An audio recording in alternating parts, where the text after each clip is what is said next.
What's the worst mistake you've seen someone do in their job?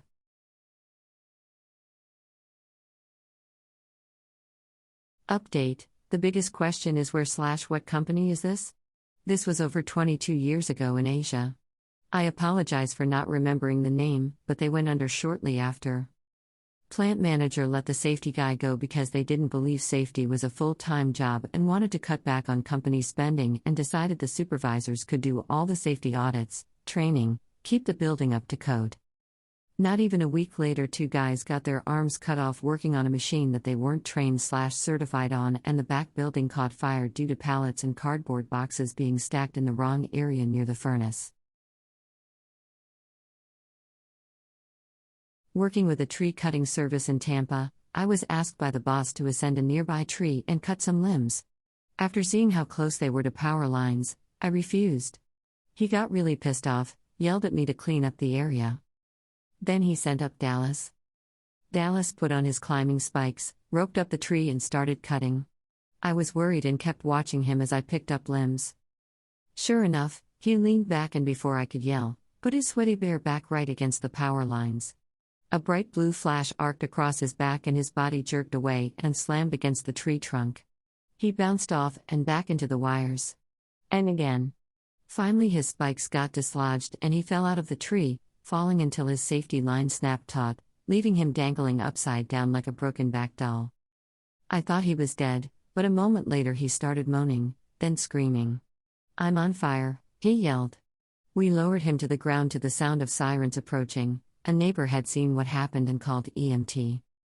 A nasty black mark curved across his back and the current had surged down his legs and through his boot heels, seeking out ground. Both his heels were blown out. I quit at the end of the day.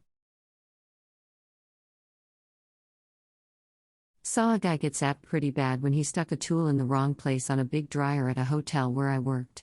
We had asked him if he should cut the power first, and he said nah, don't need to. For a moment after, we thought he was dead. In the ER, doctor wrote down an order for 15 mg of Toradol, anti-inflammatory painkiller, and the nurse I was training misread and started to draw up 15 mg of Haldol, antipsychotic. That's triple the standard dose for Haldol. This was for a patient with abdominal pain.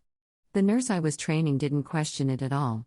This wasn't a newly graduated nurse mind, just new to my department. Yes, I stopped her before she gave the med. No, she did not continue to work in the ER. An IT worker once sent an advisory to the entire company about an email several people had received with a malware link. She did so by forwarding the actual email with the link. Not sure if this counts, but during my first internship at a chemical plant I was given the task of reading through safety violation reports and sorting them. This turned out to be way more interesting than I initially expected, as the reports were riddled with accounts of sheer stupidity in the workplace. Here are a few of the most memorable incidents. A woman accidentally glued her own eye shut after trying to reattach a fake nail with industrial-strength heavy-duty superglue and then subsequently rubbing her eye. Someone somehow accidentally mixed an acidic compound from an unmarked bottle into their beverage and drank it. Not as much stupid as it is fascinating, a man working atop some scaffolding forgot to attach his safety harness and fell from 20 feet onto his back. The report stated that he stood up, somehow okay after falling from that high, and came back to work the next day good as new. There was a company in rural New York in the late 1960s that took scrap metal, melted it down in big coal-fired crucibles and made home decor pieces, doorstops that looked like little dogs, bookends, that kind of thing. Not a huge profit margin, but their materials were cheap and they had a steady market. An industrial consultant convinced them to transition to electric furnaces, significant upfront expense, but much lower ongoing operating costs. The consultant even designed the new electric crucibles for the company. The company president had been thinking of expanding operations, so asked the industrial consultant to double the size of the electric crucible designs. The consultant did so, but made a mistake with the cube-square law in designing the supports for the crucibles. The first time the double-sized, but about 4 times as heavy, crucibles were filled with scrap and fired up, they collapsed, flooding the factory floor with molten pot metal and chunks of wrecked equipment. The company went straight to bankruptcy. I worked at a jail as a corrections tech. One day an inmate had an allergic reaction. The CO, let's call him Farva, came into the tank with the nurse. This is an open tank. There are 15 to 20 other inmates in there. The nurse decided to administer an EpiPen. Farva took the EpiPen from the nurse and tried to administer it to the inmate. Just to clarify, fully trained and educated nurse has a medical instrument taken by the biggest fucking idiot ever. He holds the autoinjector upside down with his thumb on the needle and plunges it into the inmate's thigh, releasing the needle into his thumb. The CO is on the ground. The nurse has no extra EpiPens. The inmate is about to fucking die. The other COs are on their way, but I have no idea how to relay what just happened. Luckily, the nurse was able to go back to the nurse's station and grab another EpiPen before the inmate died. The kicker? Farva only got a warning. He almost killed an inmate. That whole jail was a fucking circus. A local dealership was promoting a contest where they would give away a truck. I was driving around with my parents who were visiting from out of state when we hear the commercial for the giveaway on the radio. The drawing was in about 15 minutes, and we were right there, so we stopped in and put our names in the collection bin. I watched them take the bin upstairs out of sight of the crowd. They had clearly selected the winner in the back room and announced that if the winner was not present, they will contact them for the winnings. So they chose a winner. That was clearly from out of state. But what they didn't realize was that it was my mom visiting for the weekend. She walks right up to the announcer, showed her license, and said, "I'm so happy I won the truck." The look on their faces was priceless. For the next couple of weeks, the dealership tried everything to not give us the truck. It was clear that they had no idea how to even give away the truck. But we prevailed. And I'm happy to say we loved the truck. Before retiring, I was a branch manager for my state's DMV. Suddenly, one of the other managers is off sick for a few days. Then it became a week. 2 weeks. Then, the auditors completed their investigation, and she was gone. Turns out she was accepting bribes from aspiring truck drivers so they would pass the written test. She was taking in an additional $100, $250 a week. The dumb part? The pay was decent, and the benefits were fantastic. So she gave up decent pay, fantastic benefits, and a really nice retirement for extra spending money. Then there was the assistant manager who would pocket anywhere from $750 to $1,500 a week. So a better payoff. But she was removing it from the day's cash receipts. She had only ever worked for the DMV, working her was up from clerk. She had no idea that there are accounting systems within accounting systems. The bank would send over deposit discrepancy reports which she would blithely pitch, not realizing that the same exact report was also sent to our central office. The wheels of state government turned slowly, so she was able to do this for over a year, but once those wheels start, they do not stop. She ended up going to prison, and ordered to pay over $30,000 in restitution. The full manager also got fired because the investigation revealed that he was rarely in the office, and left everything up to the assistant manager. I worked for a startup cider manufacturer in my second year of college.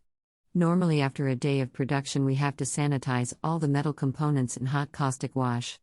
There are hundreds of pieces, so it takes a while. Anyways, our managers left us an hour before our shift ended to clean up.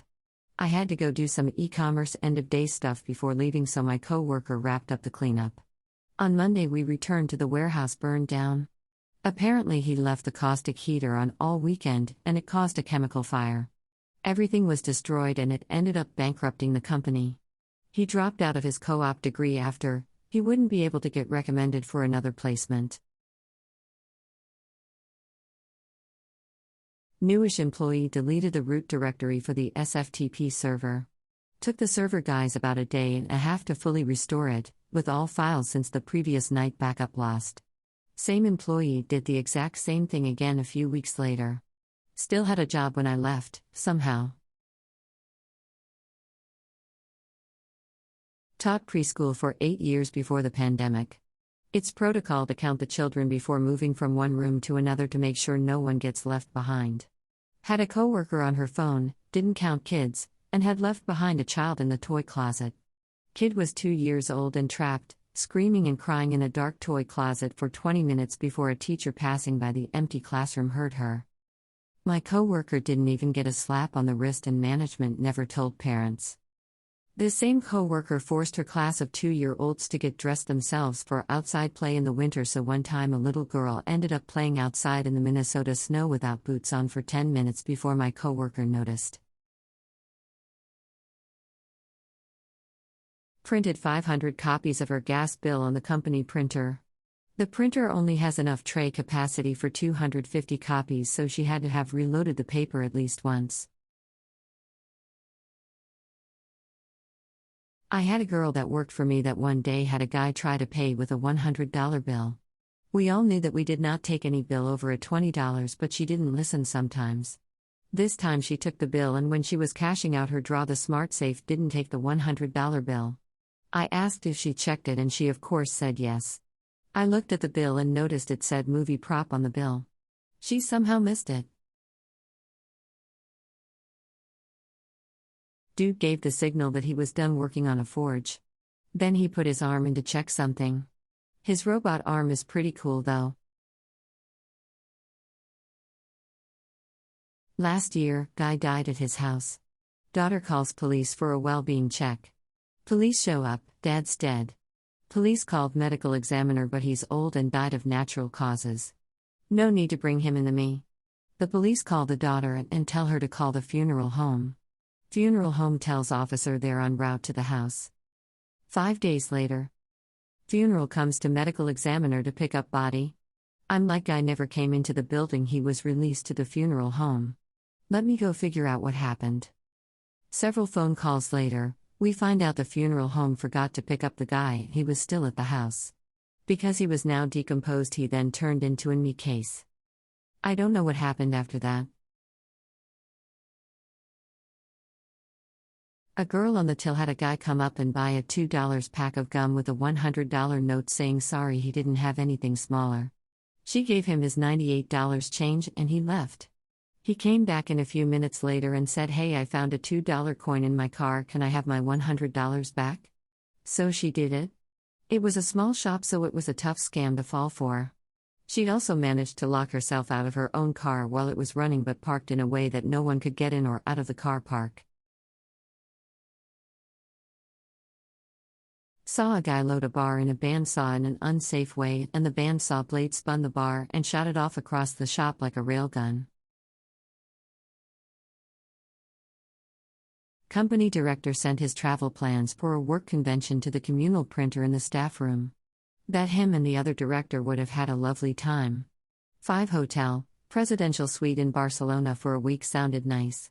His wife thought so too and was furious she wasn't going, also surprised that him and lady director were sharing a room, for a week, and that when she looked into it there was no convention. Things went south pretty fast and now the company is no more.